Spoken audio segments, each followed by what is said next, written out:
এখন আপনি আমাকে কোন দিক দেখাবেন? ৭১-এ যে আলবদর, তারপরে রাজাকার বলে, এই দিকটা দেখাবেন? আমি আপনাকে একটি কথা ব্যক্ত করতে চাই। হযরত উমর রাদিয়াল্লাহু তাআলা আনহু তিনি যখন ছিলেন, তিনি কিন্তু মুসলিম ছিলেন না, তিনি কিন্তু ইসলাম ধর্ম গ্রহণ করেন নাই। পরবর্তীতে মহানবী সাল্লাল্লাহু আলাইহি ওয়াসাল্লাম আল্লাহ তাআলার কাছে নিচে চায় যে তৎকালীন আরবের যে কোনো বড় দুই নেতার একজনকে আল্লাহ আমার করে দাও, এবং মহানবী সাল্লাল্লাহু আলাইহি ওয়াসাল্লামের যে কোরআন, সে তিলাওয়াত শুনে সে কিন্তু মুসলিম হয়েছে। এখন কি আপনি তার পাস্টের সাথে তার প্রেজেন্ট তুলনা করবেন? আপনি এতই মূর্খ হয়ে গিয়েছেন, আপনি চেতনা ব্যবসা করবেন। আওয়ামী লীগ এক দল বলে গিয়েছে, তারা এখন কোথায়? তারা এখন ভারতে। এরপর আরেক দল যারা এখন বর্তমানে বলছে, তারা কোথায়? তার নেতা লন্ডনে। যেই দলটাকে বলে, সেই দলটা কি পাকিস্তানে গিয়েছে? সেই দলটা যায়নি, সেই দলটা ফাঁসির মঞ্চে হাসি মুখে দাঁড়িয়ে গিয়েছে। আপনি যদি আরো বলেন, যে ৭১-এর কথাই আমি ধরি, যদি আসলে জামাতে ইসলাম রাজাকার হয়ে থাকতো, কেন মুজিবের সময়, জিয়াউর রহমানের সময় এই জামাতের কোন নেতাকর্মীকে রাজাকার বলে শাস্তি দেওয়া হয়নি? কেন শেখ হাসিনা আসার পর নির্বাচনের দিন তিনি নিজে গিয়ে জামাতের হুজুরের কাছে গিয়ে বলেছে, হুজুর আমাকে দোয়া করবেন আমার জন্য, আজকে আমি নির্বাচনে দাঁড়িয়েছি।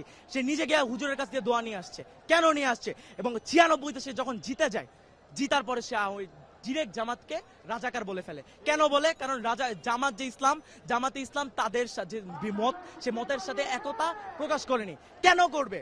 তারা তো ভারতপন্থী। ভারত আমাদের সাহায্য করেছে, কেন করেছে? ইন্দিরা গান্ধীকে যখন প্রশ্ন করা হয়, সে একটি উত্তর দেয়, মাথার এক পাশে ফোড়া হলে আপনি অন্য পাশে ঘুরে ঘুমাতে পারবেন, যখন দুই পাশে ফোড়া হয় আপনি ঘুমাতে পারবেন না।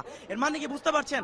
আপনার যখন দুই পাশে ইসলামিক রাষ্ট্র হবে, তখন আপনি থাকতে পারবেন না। হিন্দুত্ববাদ আপনি ছড়াতে পারবেন না, পুরো বিশ্বে আপনি মঞ্চতে প্রকাশ করতে পারবেন না। সেই কারণে তারা বাংলাদেশের সাহায্য করে। এবং তারা আমার কোন সাহায্যটা করেছে? আমার দেশে কি ওই 40-50 টাকার পেঁয়াজ আর রসুন দিয়েছে, এই আমার সাহায্য? আমি তাদেরকে মাস শেষে আমার ১,০০০ টাকা, বছর শেষে আমি ইলিশ মাছ দিচ্ছি, আমি দিচ্ছি। তারা পুরো ফারাক্কার পানি আমাদের দিয়ে প্লাবিত করে ফেলতেছে আমার বাংলাদেশকে। আমরা কোনো কথা বলতেছি না।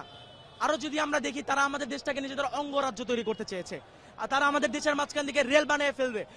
আমাদের ইতিহাস যা বলে, একটা রাষ্ট্র এরকম ভাবে যখন একটা দেশের মাঝখানে চলে আসে, ওই রাষ্ট্রের ওই ইন্ডিভিজুয়াল ওই জায়গাটা আর ওই রাষ্ট্রের আওতায় থাকে না।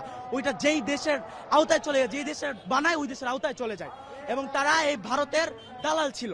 এবং আমি আপনাকে এখন আমার এতক্ষণের কথা সবচেয়ে বড় পয়েন্ট এখন করব, বিএনপি। আমার আপনাদের সকলের কাছে একটা প্রশ্ন, বর্তমানে তো তারেক রহমান বাংলাদেশে নাই, তাহলে বিএনপির সবচেয়ে বড় নেতাকে? মির্জা ফখরুল। এখন আমি বলতেও হাসি পাচ্ছে আমার। মির্জা ফখরুল যদি দেশের সবচেয়ে বড় নেতা হয়